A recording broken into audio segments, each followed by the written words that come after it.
18 horas. Notícias de Manaus, Amazonas, Brasil e do mundo. Agora na Mix.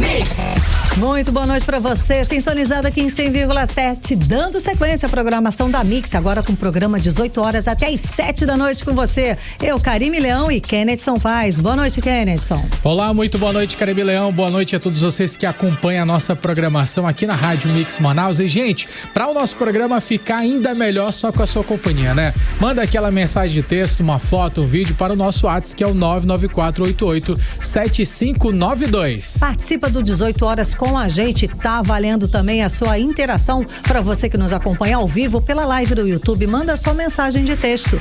E não esquece de seguir a gente nas redes sociais. No @18 horas News. 18 horas. Trânsito. E vamos falar com o repórter André Meirelles, ele que está nas ruas da cidade para dar parcial do trânsito. Mas antes, André, eu sei que você tem atualizações a respeito das embarcações que pegaram fogo depois de uma explosão no interior aqui do estado do Amazonas. Parece que 5 pessoas ficaram feridas. Atualiza pra gente. Boa noite, André. Exatamente isso. 4 pessoas ficaram feridas aí depois dessa explosão dessa embarcação, como você falou, que estava carregado ali com gasolina e diesel. Isso aconteceu hoje ali no Rio Solimões. Boa noite para vocês, para os ouvintes. Olha, esse caso aconteceu ali, na verdade, no trecho entre os municípios de Anamã e Anori, depois ali que o barco saiu de Codajás. As vítimas, elas foram identificadas como Eduardo Bertolini de Sales, de 33 anos, o Tiago da Silva Aquino, de 20, o Vitor Cordeiro, de 23 e Anderson Marcos, de 38 anos. Aí no início da tarde, os 4, eles chegaram, 4 deles chegaram ali em uma lancha ao porto de Manacapuru e foram levados para o hospital do município. Antes disso, eles receberam os primeiros socorros ali no hospital de Anamã. E vídeos que circulam aí nas redes sociais mostram o barco tomado pelas chamas, isso com aquela fumaça preta e explosões causadas pelo combustível. Segundo testemunhas, a embarcação ela funcionava como um posto volante, né, abastecendo comunidades ribeirinhas dos beiradões. E o que acontece? Tinha essa embarcação que levava tripulantes e a outra que ficava abastecendo. Acabou que por algum motivo que ainda não foi divulgado, houve essa explosão. O Corpo de Bombeiros foi acionado e o atendimento, por meio de nota, o Corpo de Bombeiros disse que esse atendimento ainda está em andamento e as causas da explosão ainda serão investigadas, e a gente continua acompanhando outras atualizações para trazer ou aqui durante a programação do 18 horas ou no Instagram @18 horas News. Agora, sobre também o trânsito aqui, a gente fala da Humberto Calderaro, né? A Avenida Humberto Calderaro segue com trânsito bastante carregado por aqui, mas por enquanto ainda dá para trafegar, né? Mas quem tem muita pressa tem que procurar uma rota de fuga. Volto com vocês. Muito obrigada, André Meirelles. Mix. Vamos aos destaques de hoje do 18 horas. Sindicato dos Médicos do Amazonas cobra pagamento de salários dos profissionais que trabalham para o governo do estado. Vamos acompanhar as cobranças para a inauguração do Hospital do Sangue. Alerta na saúde. Mortes de jovens por AVC no Amazonas chegou a quase 3.000 no ano passado. O Brasil segue em 2026 como um dos países com maior juros do planeta. A taxa básica chega a 15% ao ano. 18 horas. Esses e outros assuntos, os destaques do dia a partir de agora para você que sintoniza 100,7 até as 7 da noite, agora no programa 18 horas de hoje, quinta-feira, dia 29 de janeiro de 2026. Você está ouvindo 18 horas. Gente, imagina você trabalhar e no fim do mês não receber o seu salário. O que é o seu por direito? Direito trabalhista é o básico. Você trabalha, depois você recebe, certo? Pois é. Só que essa realidade de trabalhar e não receber o salário, infelizmente, é a realidade de muitos profissionais da saúde que trabalham para o governo Wilson Lima. A denúncia, que inclusive já falamos aqui no 18 horas, agora ganhou um reforço do Sindicato dos Médicos do Estado do Amazonas, que emitiu nota de repúdio e indignação sobre esse atraso. Agora imagina médicos que estão na linha de frente atendendo a população, trabalham sem qualquer previsão de receber pelo serviço prestado. Aí imagina como é que foi, né, gente? O Natal deles, das famílias, como é que esses profissionais estão colocando comida na mesa nessas condições, como é que estão pagando as contas de água, luz, que todo mundo tem que pagar regularmente.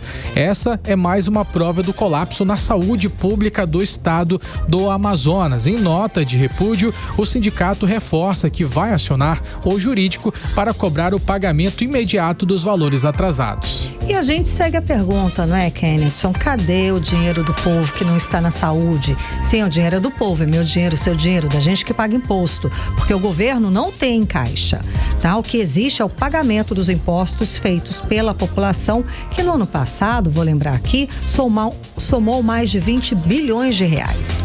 Ou seja, tanto dinheiro só de arrecadação, e como não consegue pagar as empresas que o próprio governo Wilson Lima contratou para prestar o serviço para a saúde do estado do Amazonas. E a gente se pergunta quando esses profissionais vão receber esses pagamentos atrasados. Imagina, né, Kennedson? Já há 5 meses sem receber, como é que está a vida dessas pessoas, como é que está o psicológico, inclusive. E eles precisam continuar trabalhando. Quem está com esse caso e traz agora mais detalhes pra gente é a repórter Nathalie Moraes. Nathalie, boa noite, Nathalie. Então, quais são as providências? O que a gente sabe que está sendo feito a respeito desse assunto, desse atraso, nesses repasses? Afinal de contas, é o governo do estado que não honra, que não paga, que não faz o repasse para as empresas contratadas, não é isso? Muito boa noite para você, Karime. Boa noite, Kennedson.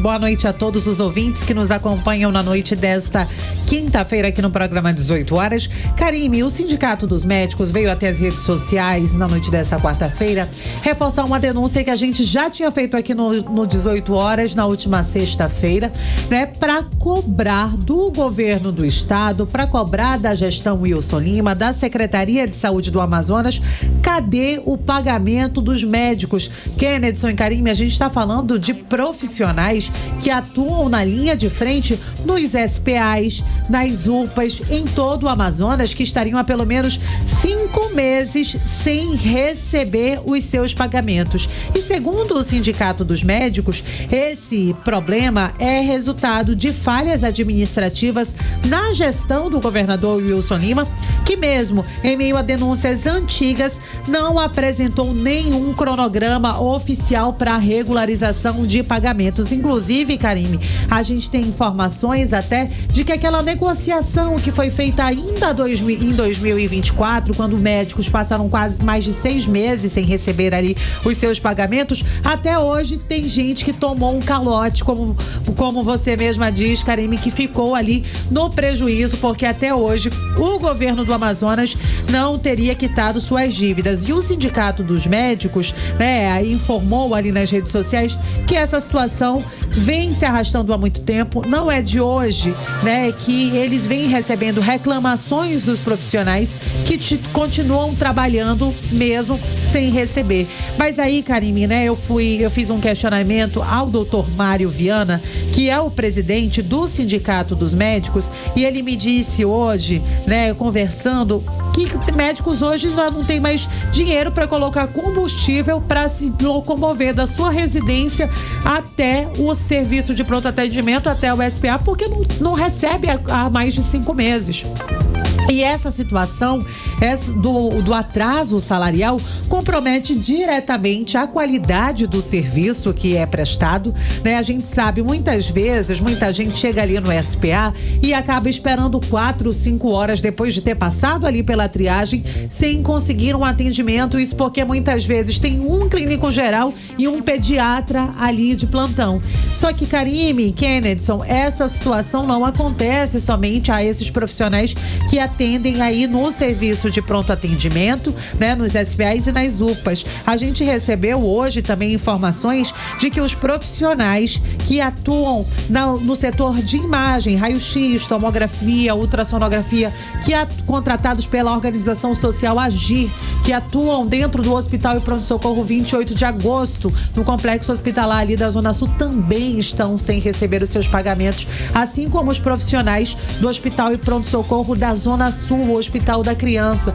São locais onde a gente tem recebido denúncias de superlotação, falta de insumos, né? As pessoas têm reclamado do mau atendimento, do serviço prestado nessas unidades. Só que o que muita gente não sabe é que esses profissionais muitas vezes estão ali trabalhando sem receber os seus pagamentos. A gente está denunciando hoje a situação dos médicos, mas infelizmente se estende aí a outras categorias. Para Para a gente entender um pouco mais da situação, dessa falta de pagamentos aos profissionais, essa situação caótica na saúde do Amazonas, a gente conversou com o deputado estadual Wilker Barreto, ele que vem conversando aí com esses profissionais e traz pra gente mais detalhes. Vamos conferir. Se o Amazonas bate recorde de receita, que decisões estão tomando o governo que não priorizam a saúde, que não priorizam pagamentos de contratos de pessoal que para mim é sagrado dentro do seu escopo de pagamento? E se isso não for prioridade, o que é? O Hospital do Sangue está aí, mas um exemplo de abandono.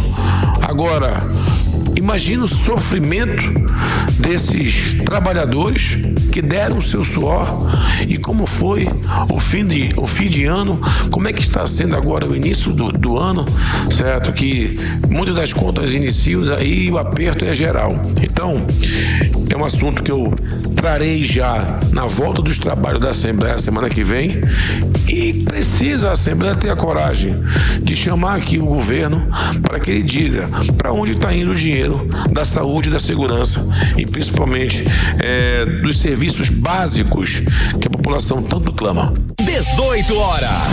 Karime, Kennedson e ouvintes, a gente ouviu a fala aí do deputado estadual Wilker Barreto. Inclusive, Karime, Kennedson, essa não é uma situação que acontece somente aqui na nossa capital. Inclusive, para quem está acompanhando a gente aí agora e daqui a pouquinho, depois do 18 horas, quiser conferir o nosso conteúdo lá no @18horasnews, né, no Instagram, a gente trouxe também a denúncia dos profissionais da UPA de Tabatinga, Kennedson Paes, que estão há pelo menos 4 meses sem receber os seus pagamentos. A gente fala aí de profissionais da saúde, profissionais da cozinha, profissionais da limpeza, que estão aí sem receber os seus pagamentos. Os profissionais, Karime, né, no qual a gente tem conversado aí nos últimos dias, inclusive segundo o Sindicato dos Médicos do Amazonas, relatam que tudo tá virando um jogo de empurra-empurra ali entre o governo e essas organizações sociais que vêm assumindo a gestão hospitalar aqui no Amazonas. O governo diz que repassa o dinheiro para a organização social e a organização social não estaria honrando ali com os seus pagamentos, e aí vice-versa. E quem acaba sofrendo com tudo isso são esses profissionais que estão sem receber os seus pagamentos, e principalmente a população que, quando chega, né, para receber um atendimento, muitas vezes nem consegue ser atendido, e quando é atendido é aquela precariedade. Inclusive, a gente tem recebido muitas denúncias nas nossas redes sociais, né, Kennedson Paes, sobre a situação da Central de Medicamentos do Amazonas, a SEMA, que estaria desabastecida, faltando inúmeros medicamentos. A gente não consegue nem listar aqui, porque o que a gente tem recebido são muitas as reclamações, mas muita gente tem reclamado dessa situação, e inclusive o governador tem estado nos últimos dias no Vasco Vasques, num evento ali de saúde, vendendo para o Brasil e para o mundo que a nossa saúde é o maior legado da sua gestão, mas a gente sabe que para quem realmente precisa desses atendimentos, de legado não vai deixar nada. Não, sem dúvida alguma não vai deixar. De bom legado. Agora, negar legado negativo, com certeza é o pior da história, sem dúvida alguma. Muito obrigada, Nathalie Moraes, pelas informações. Agora, pior legado do que isso, do que dar calote para trabalhador, profissional da saúde, que trabalha e não recebe. Como é que pode isso? Empresários que faliram, empresários que confiaram ali num contrato firmado com a gestão Wilson Lima, não receberam seus repasses. O fato, gente, é que não tem mais como fingir que isso não existe. Estamos sim no fim de uma gestão de 8 anos que afundou o estado do Amazonas, com a piora nos principais índices da sociedade, a saúde, a educação e segurança pública. Hoje estamos destacando aqui a saúde, que sempre foi, inclusive, destaque no 18 horas, por causa das graves denúncias de irregularidades. É uma covardia o que é feito com a saúde do estado do Amazonas, que a gente tem denunciado aqui. E uma delas foi investigada pelo nosso jornalismo, a do caso da compra superfaturada dos ventiladores pulmonares numa loja de vinho. Essa história foi descoberta pelo jornalismo do 18 horas. Fomos nós que descobrimos esse escândalo. E por esse caso, o governador Wilson Lima hoje é réu no Superior Tribunal de Justiça, acusado de ser chefe de uma organização organização criminosa que atuou durante a pandemia no estado do Amazonas. A crise na saúde pública já era denunciada antes da pandemia. Foi notícia também aqui no 18 Horas o pedido do presidente do Sindicato dos Médicos do Amazonas, Mário Viana, por uma intervenção federal justamente por causa das inúmeras irregularidades que aconteciam aqui na saúde pública do nosso estado. E isso lá em 2018, gente. Chegamos em 2026 pagando com a morte do nosso povo pela completa irresponsabilidade de uma gestão que não é capaz de se comprometer com a saúde, com a vida da população. A gente lembra novamente que o estado do Amazonas é um estado rico e que nesses últimos anos direcionou pelo menos 30 bilhões de reais só para a área da saúde e com isso não faz o básico, que é pelo menos pagar os profissionais da área da saúde. A gente tem uma arrecadação, Karime, de 180 bilhões de reais. E como é que não dá para pagar, né? É a conta que não fecha, para onde que foi todo esse dinheiro? E de novo eu ressalto aqui, né, Kennedson? É nosso dinheiro, tem aí no meio o dinheiro do contribuinte. Por que a gente não recebe em troca serviços de qualidade, investimentos no progresso do estado do Amazonas? Vamos seguir sim cobrando, denunciando e sempre dando voz para as pessoas que estão lá na ponta, pedindo, clamando por justiça e por saúde pública no estado do Amazonas. Agora em Manaus, 6 horas e 18 minutos. Você está ouvindo 18 Horas. A gente volta a falar ao vivo com o repórter André Meirelles, que tem um caso de um homem que foi preso em flagrante, suspeito de matar a própria mãe. André, conta essa história pra gente. Acabou de acontecer, não é isso? Acontecendo nesse momento, Karime, Kennedson, boa noite para vocês. Pro ouvinte, esse homem ainda não teve a identidade divulgada. Está sendo preso nesse momento em flagrante pela equipe da Rocan. Ele é suspeito aí de matar a própria mãe, que é cadeirante, né? A Maria da Conceição Moreira Correia, na verdade, que tem 82 anos.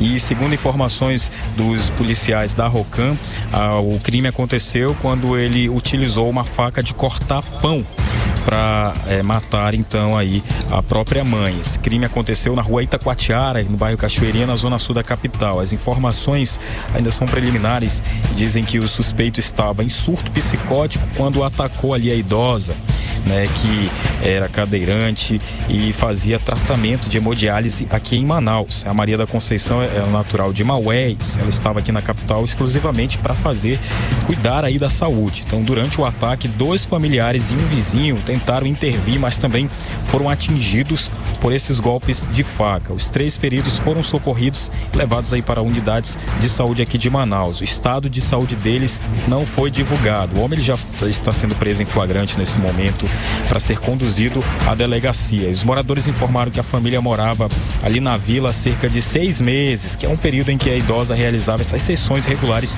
de hemodiálise. Agora, os próximos passos que faltam acontecer são as equipes do Departamento de Polícia Técnica para fazer a perícia no local e ML também, que é o Instituto Médico Legal, para fazer a remoção do corpo. E o caso segue sendo investigado pela DHS, que é a Delegacia de Homicídios e Sequestros, que vai apurar essas circunstâncias desse crime e também confirmar se realmente há um estado psicológico do suspeito.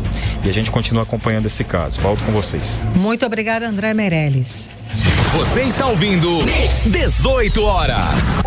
O Brasil segue no pódio de um ranking nada honroso, gente. Um dos países com maiores juros do planeta, isso mesmo. E mesmo com a economia desacelerando, o Banco Central decidiu manter a taxa Selic nas alturas. 15%, Kennedson, imagina, é assim, ninguém consegue acompanhar tamanhos juros altos em todas as compras que a gente faz. Como prosperar nesse país é a pergunta, né? Pronto, falou tudo, Kennedson. Que explica pra gente porque o bolso do brasileiro continua aí rasgado, parece que tá furado, que a conta não fecha nunca. Entra dinheiro e sai dinheiro. A gente nunca, pois é, do jeito que entra, sai pra pagar e no fim das contas já falta pra pagar boleto. Odineia Araújo explica pra gente essa história. Boa noite, Odineia.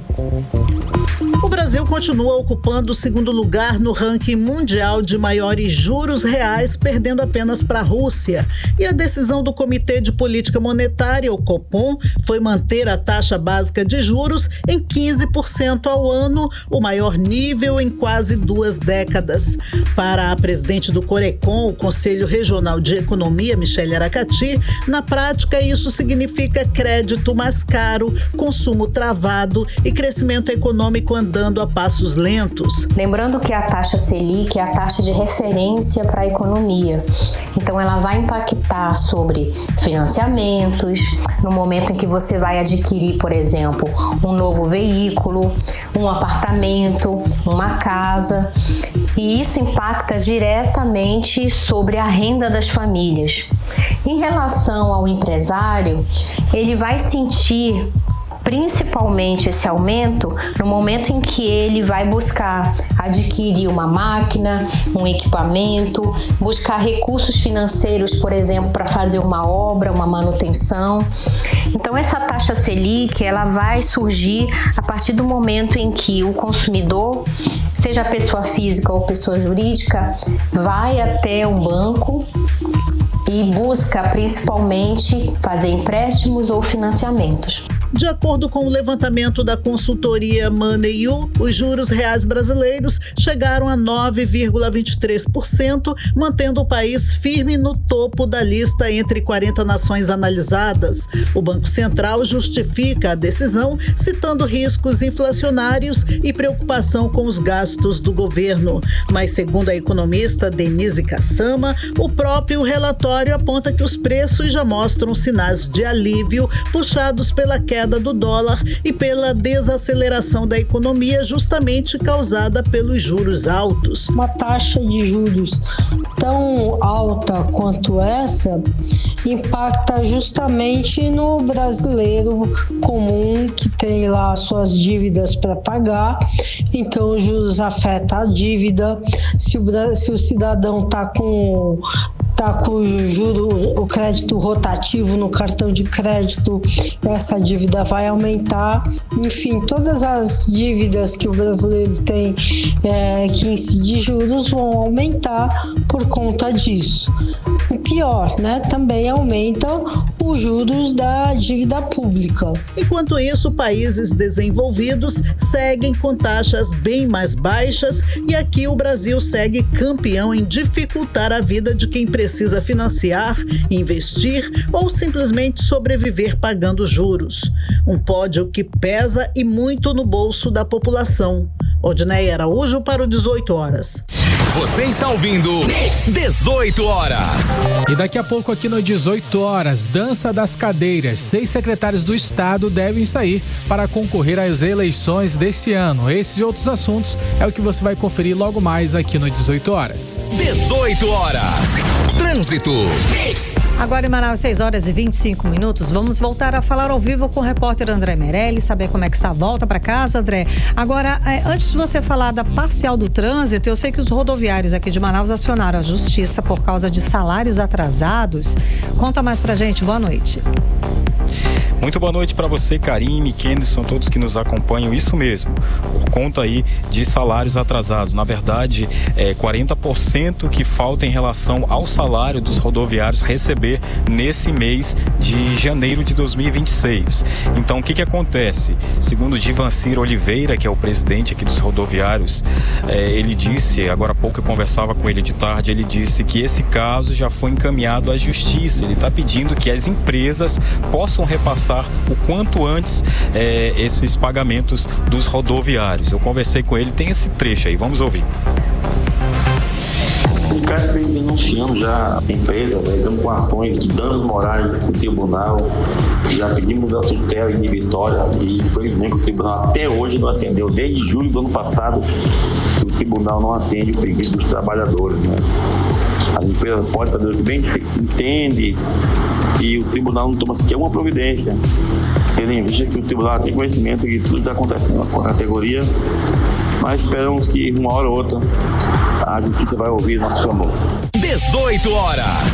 Pois é, o Givanci Oliveira, o presidente aí dos rodoviários aqui do Amazonas, falou aí sobre dessa situação, né, que é o pagamento integral dos salários, que é uma reivindicação constante aí da categoria, que já realizou, inclusive, diversas paralisações, greves também nos meses de 2025 por atrasos salariais e do 13º. Perguntei também se há riscos de haver greve dos rodoviários, e até o momento a resposta foi que não, mas que eles aguardam aí um posicionamento da justiça para que essa parte desse pagamento seja efetuado a todos os rodoviários para evitar aí transtornos. Agora, sobre o trânsito aqui na capital amazonense, a gente vai falar da Avenida Djalma Batista, que é importante falar dessa volta para casa, né, no sentido centro-bairro. A Avenida Djalma Batista com a Rua Pará segue com trânsito moderado, ou seja, não tem muitos números de veículos na via, mas a partir daí, já se aproximando ali do Shopping Plaza,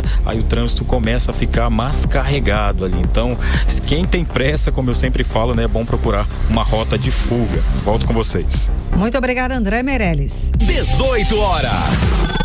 Previsão do tempo. E vamos saber agora a previsão do tempo com Vanessa Lima. Boa noite, Vanessa. Boa noite a todos que acompanham a previsão do tempo aqui com a gente no 18 horas. A quinta-feira seguiu com céu bem nublado, calorão de 30 graus e sensação térmica ainda mais alta por causa da umidade que está lá em cima. A previsão para a noite indica céu ainda nublado, clima abafado e com 21% de chance de chuva. Nada de temporal, mas aquela chuvinha surpresa que pode aparecer a qualquer momento. E agora vamos falar sobre o clima de amanhã, 30 de janeiro, sexta-feira. Segundo o Clima Tempo, a sexta amanhece com aquele calor conhecido, mas já dando sinais de que o tempo não vai ficar firme por muito tempo. As pancadas de chuva começam a aparecer ao longo do dia, com 41% de chance de precipitações. Conforme anoitece, o céu vai ficando mais carregado e temos 39% de chance de pancadas de chuva ao longo da noite. A temperatura nessa sexta varia entre mínima de 24 e máxima de 30 graus e a umidade relativa do ar fica em torno de 76 a 99%. Mix. E vamos continuar falando de saúde, gente. E um novo alerta de que o acidente vascular cerebral ele já não é mais aquela doença só para idosos. Casos entre jovens disparam no Brasil e também aqui no estado do Amazonas. Kenneth, é um alerta mesmo, tá? Porque os casos cresceram 20% entre pessoas de 18 a 45 anos. E aqui no estado do Amazonas, só no ano passado foram registradas quase 3 mil mortes por AVC no ano passado. E quem traz mais detalhes a respeito desse assunto é o repórter André Meirelles. Boa noite, André. O acidente vascular cerebral, o temido AVC, está atingindo cada vez mais jovens no país. Dados da Rede Brasil AVC mostram que, nos últimos 5 anos, os casos cresceram 20% entre pessoas de 18 a 45 anos. No Amazonas, o cenário é ainda mais alarmante. De janeiro a agosto do ano passado, foram registradas 12.395 mortes por AVC. Desse total, 12.793 eram pessoas entre 15 e 49 anos. Segundo especialistas, a doença está chegando mais cedo por causa de problemas cardiovasculares, que também estão surgindo cada vez em mais jovens. O médico cardiologista Aristóteles Alencar revela o que pode estar por trás do AVC. Por trás do acidente vascular, nós temos uma doença muito comum, que é a hipertensão arterial. E a hipertensão, ou a pressão alta, ela é conhecida como assassina silenciosa, ou seja, o paciente não sente absolutamente nada e a pressão está elevada, e quando dá um pico hipertensivo, pode haver a ruptura do vaso, levando ao AVC hemorrágico, que chama de acidente vascular hemorrágico, com a ruptura do vaso, ou um acidente vascular isquêmico, no qual não ocorre a ruptura do vaso, mas o vaso ficou obstruído. Entre as mulheres, um fator chama a atenção: a combinação entre anticoncepcional e tabagismo, que aumenta o risco de formação de coágulos e pode levar ao AVC. O médico alerta que o estilo de vida dos jovens têm peso direto nesse aumento. Rotina corrida, estresse, má alimentação, falta de exercício, além do uso de cigarro, bebida alcoólica e drogas, como explica o cardiologista.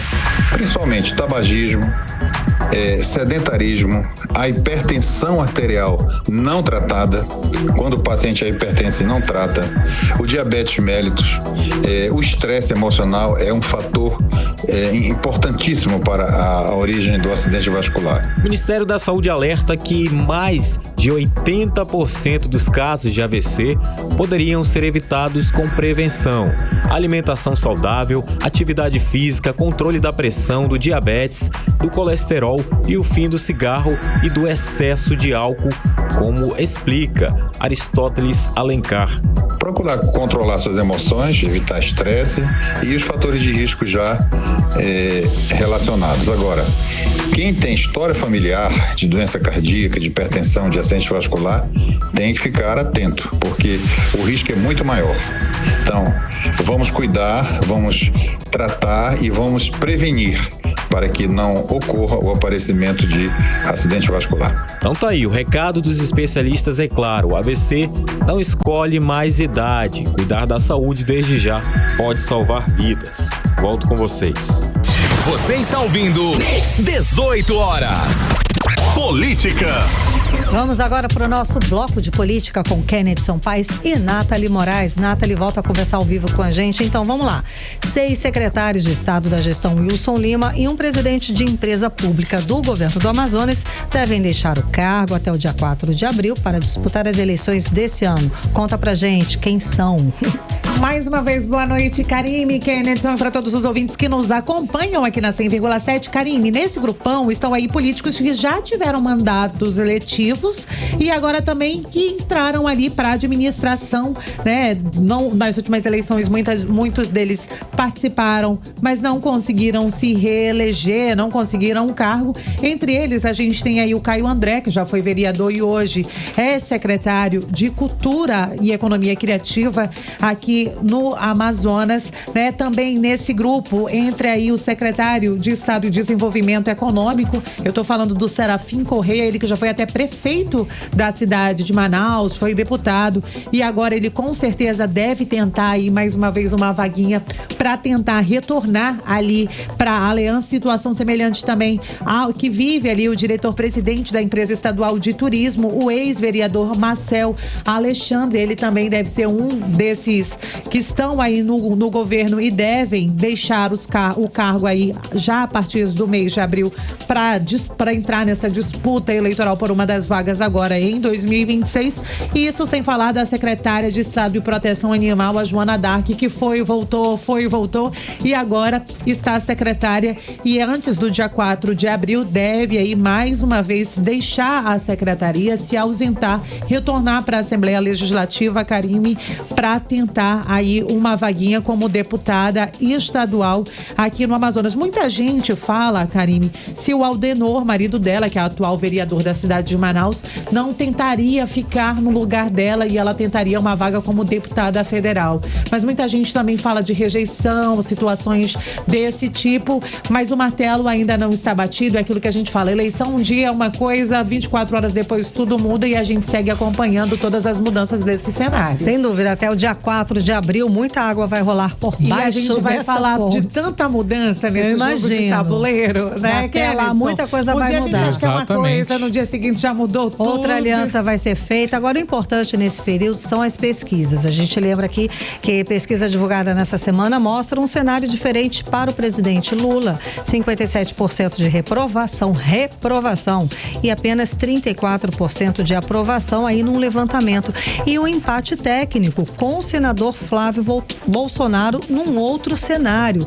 Parece, assim, tá até conforme, né? Dá até para você ver um movimento, um alinhamento no resultado dessas pesquisas. Uma rejeição alta ao presidente Lula e um empate técnico com um possível embate aí com o senador Flávio Bolsonaro, não é isso, Kennedson? Exatamente, Karime. Mas antes de a gente entrar nesse assunto sobre rejeição, que de fato é um número muito expressivo, né? Mais de 50% 50% dos brasileiros, eles desaprovam o governo Lula nesse atual período, e o resultado disso impacta diretamente nas intenções de votos, como você mencionou a respeito sobre o empate técnico. Só que agora eu quero dar uma aprofundada nesses números que foram divulgados hoje pela Paraná Pesquisas e que escancara esse resultado, esse ponto central da questão do debate político brasileiro. Existe uma polarização que ela continua muito firme, mas que as margens estão cada vez mais apertadas. Isso a gente está falando da diferença de Lula para os demais candidatos. Na comparação direta, 42,6% dos entrevistados consideram o governo de Luiz Inácio Lula da Silva melhor do que o de Jair Bolsonaro, segundo essa última pesquisa do Paraná Pesquisas, enquanto 39,3% avaliam como pior do que o governo anterior. A gente tem também dados aqui a respeito sobre as eleições para o primeiro turno, e a gente tem, se fosse uma eleição direta entre Lula e o ex-presidente Jair Bolsonaro, teríamos uma porcentagem de 42,6% para Lula e 39,3% para o Jair Bolsonaro. A gente tem também aqui uma questão de pesquisa de cenários a respeito sobre o Flávio Bolsonaro nessa pesquisa, e a gente já considera aqui uma diferença que ela está sendo um pouco curta, não tem tanta vantagem assim do presidente Lula, que aparece com 39,8% das intenções de voto, seguido de Flávio Bolsonaro com 33,1%, enquanto Ratinho Júnior tem ainda uma porcentagem muito baixa, que é de 6,5%, e Ronaldo Caiado 3,7%. No segundo cenário, considerando que Flávio Bolsonaro ele não participe das eleições, teríamos uma porcentagem de Lula nesse cenário de 40,7% contra 27,5% para Tarcísio de Freitas, com Rodrigo Caiado numa média de 6,6% e Romeu Zema de 4,4%. E os dados mais sensíveis ele aparece principalmente no segundo turno. O Flávio Bolsonaro ele tem uma diferença muito baixa para o Lula. O Lula aparece com 44,8% e Flávio Bolsonaro a 42,2%. Contra Tarcísio de Freitas, o placar ele chega até ser mais interessante nesse cenário. Quando a disputa é Lula e Tarcísio, a diferença ela fica bem pouca, 43,9% para Lula, enquanto Tarcísio ficaria no 42,5%. Só que hoje, depois de uma reunião com o ex-presidente Jair Bolsonaro, ele já cravou, já bateu o martelo, dizendo que ele tem o compromisso com o estado de São Paulo e que vai permanecer na disputa pela reeleição ao cargo de governador de São Paulo, Karime. E ele fez até questão de frisar, né, que não existe rixa, né? Ele disse que vai abrir o palanque ali pro Flávio em São Paulo, como ele meio que quis dizer, não, as portas da minha cidade vão estar abertas para o filho do ex-presidente, né, pro senador Flávio Bolsonaro. Mas ficou aquela rixazinha no ar, né, Karime? Eu achei também que ficou aquela rusgazinha. O outro, porém, o fator que chega a ser mais conflitante nesse momento é porque o próprio partido do Tarcísio de Freitas, ele também tem um cabeça de chapa, um representante para a presidência da República. Então fica aquele climão. E vai ter que escolher qual lado ele vai ficar, entre bolsonarismo ou a galera do Centrão. Então isso está incomodando muita gente e até lá muita coisa pode acontecer, mas deu para ver que não era muito bem o que ele gostaria, né? Foi o resultado dessa reunião aí, foi claro, né? Vamos seguir, Nathalie? Bora. O Senado Federal inicia os trabalhos de 2026 com pelo menos 24 indicações pendentes, entre elas a do advogado-geral da União, Jorge Messias, para o Supremo Tribunal Federal. Conta pra gente como é que tá essa situação, como estão andando essas ações. Então, Karime, né, são dezenas realmente de indicações pendentes, entre elas a do Jorge Messias, né, para o Supremo Tribunal Federal. E aí isso tudo tende ali a ampliar todo o debate ideológico e institucional no Congresso, já que envolve diretamente a composição da corte e o equilíbrio ali entre os poderes, né, Kennedy? E esse tipo de sabatina costuma mobilizar ali todos os tipos, todas as bancadas, a gente pode dizer assim, gerando embates políticos. A gente pode falar também, né, de servir como termômetro em relação entre o governo e o Lula e o Senado. Como é que tá essa situação? Além disso, esse grande volume de vagas em agências reguladoras, aí tribunais, conselheiros conselhos aumenta a pressão sobre o parlamento, principalmente quando a gente está falando de um ano eleitoral, onde qualquer mudança pode realmente definir e mudar qualquer cenário. Na prática, agora, com esse retorno das atividades na próxima semana, que a gente está super na expectativa para quem acompanha a política, né? O Senado assume um papel central de definição dos rumos institucionais do país, até porque a gente tem falado, por exemplo, de desaprovação do governo. Então, assim, tudo pode mudar. E esses trabalhos podem tender para essas melhorias ou não. Agora, só um detalhe interessante desse caso do Jorge Messias, durante até esse período de férias parlamentar, o próprio Jorge Messias já tinha visitado mais de 60% dos senadores, ou seja, mesmo em período de recesso, ele estava trabalhando muito para tentar conseguir esse apoio. Não tem sessões plenárias, mas a galera continua ali fazendo suas articulações de eleição. Só que o problema que nós temos é o caso Master, que inclusive o Senado quer uma CPMI. E o STF agora vai ter que lidar com essa relação, mas daqui a pouquinho eu falo, né, Karine? Conta logo. Não, segue daí, vamos lá. E a sociedade também, né, Kennedson? Quem tá acompanhando, quem viu esse escândalo e que é um outro caso de irregularidades, de farra com dinheiro e que a sociedade tá vendo que não vai dar em nada, tá todo mundo muito pizza, bonito. Né? Muita gente teme isso. Ministros, famílias de ministros envolvidos, enfim, em que pé está agora, a gente gostaria de saber. Conta pra gente. Olha só, o Supremo Tribunal Federal, ali através do ministro Dias Toffoli, ele pediu agora uma decisão recente, ele pediu para que a Procuradoria-Geral da República avalisse a investigação sobre essa suposta contratação de influenciadores pelo Banco Master devia continuar no Supremo Tribunal Federal ou se ela deveria ser enviada para a primeira instância. Isso fala o Dias Toffoli, só que o ministro Edson Fachin, ele já tinha falado a respeito disso nessas semanas anteriores, até a gente tinha comentado sobre isso.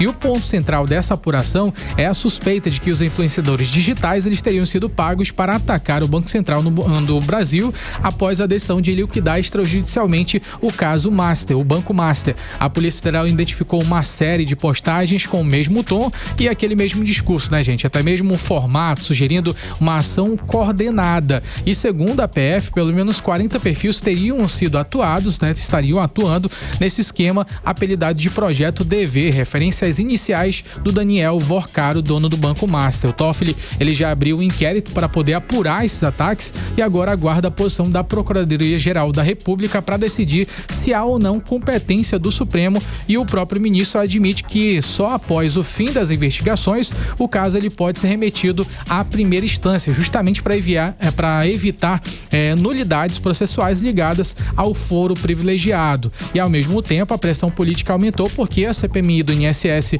é um incômodo para o Supremo Tribunal Federal e o presidente da comissão, o senador Carlos Viana, defendeu que Vorcaro seja obrigado a falar. Ele afirma que há um esforço para tentar blindar o banqueiro e anunciou que deve recorrer novamente ao Supremo para poder recuperar os dados do Banco Master que foram retirados da comissão por decisão, inclusive, do ministro Dias Toffoli. Karine. Muito obrigada pelas informações. O nosso bloco de política com Kennedson Paes e Nathalie Moraes. Você está ouvindo 18 horas. Gente, a gente sabe que começo do ano é aquele mês que a conta não dá, a conta não fecha, janeiro tem 90 dias. E o que acontece? O IPTU é uma daquelas contas que a gente guarda, que a gente sabe que vai ter todo ano, mas que às vezes a gente se enrola toda para pagar, não é não, Kennedson? Exatamente, Karine. Olha só, gente, de acordo com a Secretaria Municipal de Finanças, o crescimento no valor lançado, ele se deve principalmente à atualização da inflação e que influencia no cálculo da unidade fiscal do município. A Vanessa Lima, ela vai trazer detalhes pra gente sobre como os contribuintes eles podem se organizar nesse início de ano e quais as principais orientações para o IPTU desse ano. Fala pra gente, Vanessa. Pois é, Kim, muito boa noite de novo para você, para Karime e para todos os nossos ouvintes.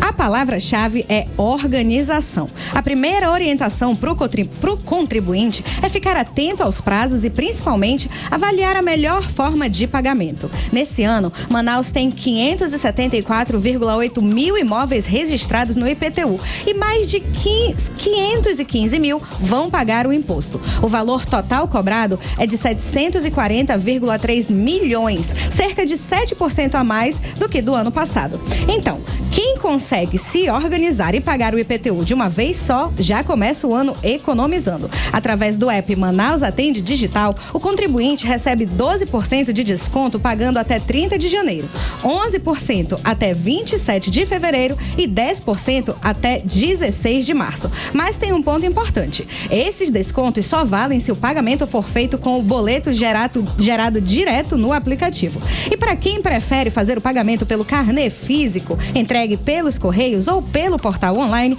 o desconto também existe, mas é menor. 8% para quem paga em cota única até o dia 16 de março. Agora, se a pessoa não consegue pagar tudo de uma vez, também dá para parcelar o imposto, o que ajuda bastante no controle do orçamento. O secretário da CEMEF, Armando Simões, explica que o parcelamento também pode ser usado, também pode ter desconto, mas só se for feito pelo aplicativo Manaus Atende Digital. Vamos ouvi-lo.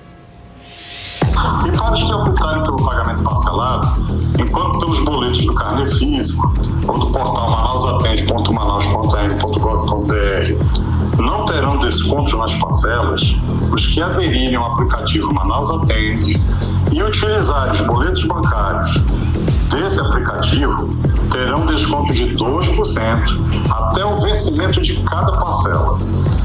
Em caso de dúvida, o contribuinte pode e deve ligar de segunda a sexta-feira, das 8 às 17 horas, para o telefone 156. 18 horas. Outro ponto importante é conferir os dados do imóvel. O contribuinte precisa verificar se as informações estão corretas, como área construída, endereço e titularidade, porque qualquer erro pode impactar diretamente no valor cobrado. E vale lembrar também que existem isenções e benefícios para algumas pessoas, como aposentados, pensionistas e donos de imóveis de baixo valor venal, que são imóveis ou terrenos de baixo valor que geram uma base de cálculo pequena para impostos. Quem se encaixar nesses casos deve procurar a CEMEF para saber se tem direito ao benefício e não pagar além do que é devido. Então, resumindo, o recado para o Manauara é se antecipar, usar a tecnologia a favor, ficar de olho nos prazos, aproveitar os descontos sempre que possível e não deixar o IPTU virar uma dor de cabeça logo no começo do ano. Muito obrigada, Vanessa Lima. Você está ouvindo 18 horas. Vamos voltar a falar ao vivo com o repórter André Meirelles, que acompanhou um evento da Prefeitura sobre o Carnaval, não é isso, André? Conta mais. Exatamente isso, boa noite mais uma vez. A entrega hoje do Fomento às escolas de samba e certificados para as bandas e blocos da Folia de 2026. Bom, aconteceu toda uma solenidade agora à tarde aqui no Mirante Lúcia Almeida, no Centro Histórico da cidade, e esse evento marca oficialmente o início do carnaval aqui na capital. Mais de 300 bandas e blocos vão ser apoiadas na verdade nesse ano, somando aí os contemplados em edital e os apoiados institucionalmente, além das escolas de samba dos grupos especial A e B. Ao todo, 110 bandas e blocos foram selecionados por edital e outras 150 agremiações recebem aí apoio direto da Manaus Cult. Então, o carnaval já começou e vai aí até o dia 29 de março, né? Com um bloco Amigos do 19 no bairro Armando Mendes. Volto com vocês. Muito obrigada pelas informações, André Meirelles. 18 horas. Entrevista do dia. Vamos falar de festa, vamos falar de evento que acontece nesse domingo lá na Ponta Negra. É o seguinte, é o projeto Seresta de Verão e vai ser a gravação também do novo CD da cantora Jun Marques, que a gente recebe agora ao vivo nos estúdios da Mix para falar a respeito desse grande show e que começa a Seresta de Verão, não é isso? Boa noite, bem-vindo ao 18 horas, tudo bem? Satisfação enorme estar aqui com vocês e para falar também desse evento que vai ser um marco na minha vida, né? O maior DVD da minha carreira. A gente que já veio de 3 DVDs da Seresta Internacional. O primeiro na Ceilândia, que é onde eu moro, Brasília, né? De onde eu vim. O segundo em Aracaju e agora Manaus, com grandes participações. E eu tô muito feliz e honrada. Cheguei ontem sendo muito acolhida. Assim, eu imagino. Vamos lá, qual a expectativa de cantar aqui pro público daqui? Ah, maravilhosa. Eu já cantei aqui da última vez, né? Tô aqui com o Bernal ao meu lado, que tá organizando esse grande evento junto conosco. A gente anunciou um dia antes e foram mais de 6 mil pessoas, né?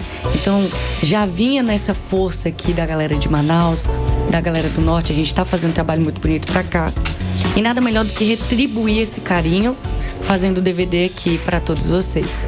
Maravilha. A gente também está conversando com o Bernard Teixeira, que é o proprietário da Pump. E aí, como é que vai ser essa edição? Conta pra gente mais detalhes. Tudo bem, querido? Então, primeiro um prazer estar aqui com vocês no programa e queria falar um pouco sobre a Ju. A Ju é um fenômeno aí das redes sociais, ela tem um ano de carreira que ela, assim, nacional mesmo. Ela começou aí no YouTube, uns vídeos que viralizaram com milhões de visualizações, e aí ela começou a rodar o Brasil com muito sucesso. Ano passado ela veio aqui, a gente fez uma brincadeira assim na véspera ali no Lago São Sebastião, do lado do teatro. Deram mais de 5 mil, 6 mil pessoas, foi um sucesso absoluto.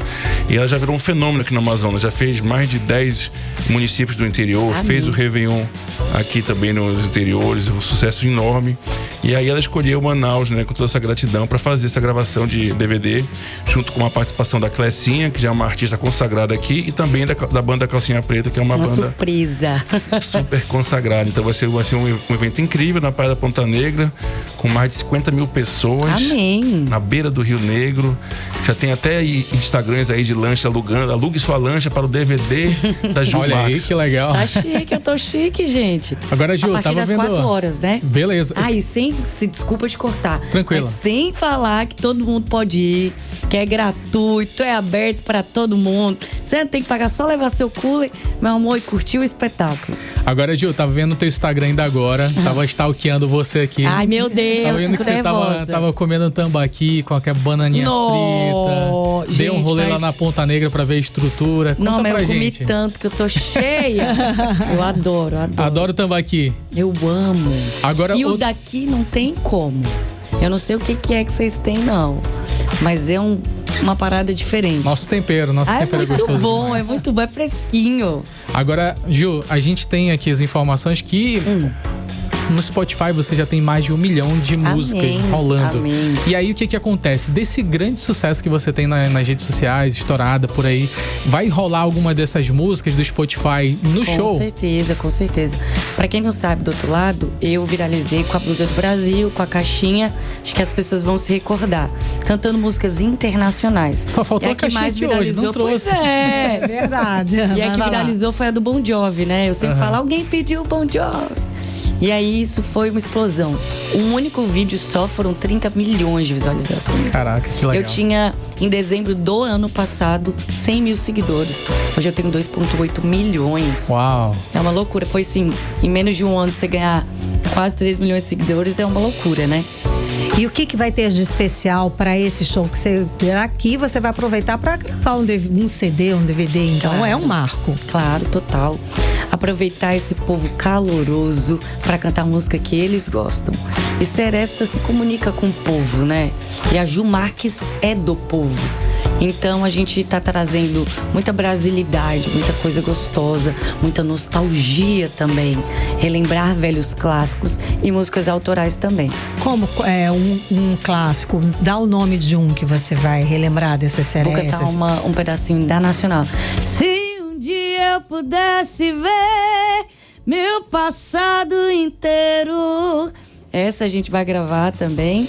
E tem It's my life, it's now or never, I gonna live forever. Então assim, tem de tudo um pouco pra toda a galera. Boa. Tem que ser. Se eu não cantar o internacional, eles brilham. Eu acho que sim. Agora, Bernardo, conta dessa estrutura pra gente. Como é que você planeja esse... Porque você falou uma quantidade de pessoas enormes. Então, como é que vocês estão planejando tudo isso? Rapaz, essa mulher canta, fica até arrepiado. Passa a voz dela. Passou o maior fã tá aqui do teu lado, Ju. Passou até do nosso fone aqui, ela é incrível. Bernardo é parceiro, é irmão. E a o cara mais maravilhoso. Então, gente, como vocês sabem, a Pump já é especialista em fazer mega eventos aqui na cidade.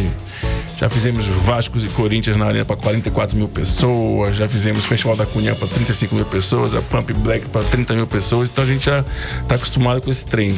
Mas a gente está contando com o apoio aí da Prefeitura, do Implurb, do Governo do Estado, da Polícia Militar, para nos apoiar lá, porque querendo ou não é uma festa aberta, é uma festa sem cobrança de ingressos. É lógico que a gente vai ter o nosso controle, né, de segurança, como ambulância, brigadistas, seguranças particulares, toda essa parte de segurança.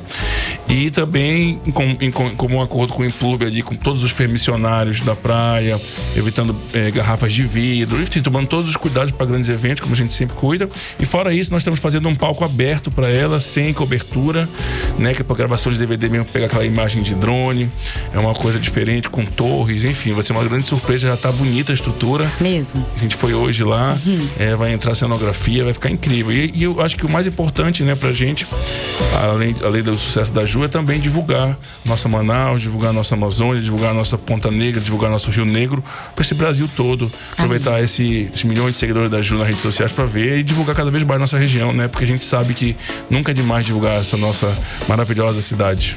E também fazer ao vivo. Isso, viu? Que eu ia falar. E por falar, olha aí, por falar e divulgar, tá marcado para as 4 da tarde. Vamos aí, a gente vai torcer para ter um pôr do sol maravilhoso. Amém, vai ter. E vai ter, então, e aí conta mais essa experiência do ao vivo que você vai falar. Então, a gente pensou assim, nas outras pessoas que não vão estar aqui, né? Porque como, graças a Deus, Deus me deu a oportunidade de ter milhões de seguidores, nada melhor do que mostrar para eles ao vivo também. E eu achei incrível isso que você falou, mostrar para todo mundo também as belezas de Manaus, da Praia da Ponta Negra. A gente vai fazer ao vivo no meu canal do YouTube e o Bernard vai apresentar para todo mundo lá ao vivão. Olha aí, rapaz. Tudo a partir das 4 da tarde, vai ter um esquenta antes. Conta pra gente como é que vai acontecer lá nesse domingo agora, não é? Vai ter uma coletiva de imprensa antes, ali pelas 15 horas. Aí a partir das 16 horas já começa a gravar, porque a gente quer fazer a gravação do DVD de dia ainda, né? Pra poder aparecer bem a Ponta Negra, aparecer bem as coisas. E quando acabar a gravação, que são umas 10 músicas apenas, umas 6 horas quando escurecer ali, aí ela vai fazer o show dela pra multidão ali, né? Sem hora pra parar. Vão ser 2 shows. 2. Um para a gravação do DVD com e as outros participações, isso. E outros só pra galera com que tá lá. Com a banda completa. No 12. Sem hora pra acabar. Isso aí. E a festa da vitória do Flamengo, sei lá, porque você sabe que domingo é a final. Bom, é isso aí. Flamengo e Corinthians. Quem quiser assistir, né, a final já dá pra emendar, né? Aproveita, já começa lá e já curte junto com um show, tudo junto. E a gente tá programando também pra galera que quer assistir o futebol. A gente também vai resolver isso pra vocês. Pra não ficar assim, ai meu Deus, eu assisto. Não, vai ter tudo lá. Bacana, Ju. Agora, quando você fala sobre a percepção do amazonense, assim, ouvindo tua seresta, ouvindo tua música, eu queria que tu contasse pra gente, porque muitos cantores falam sobre isso, que a vibração do amazonense, ela é diferenciada, tem um calor humano assim forte, canta com todo mundo. Então fala pra gente qual é a tua percepção. Eu tô sendo muito acolhida. Na verdade, eu sempre fui muito acolhida, né? Só que quando eu fiz a Seresta Internacional, eu não sabia que um dos maiores ouvintes das minhas plataformas seria a galera de Manaus. Se eu abrir aqui meu Instagram, 2,8 milhões. O segundo maior público é Manaus.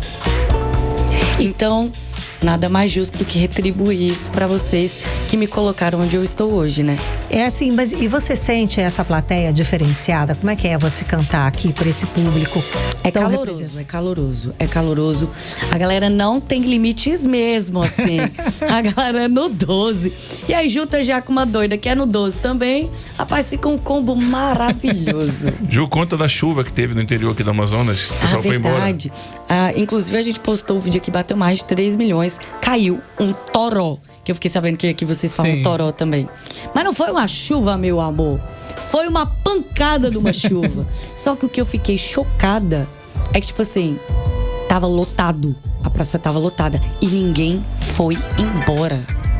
Aí eu tive que parar pra não queimar o som. Esperei, a chuva não parou.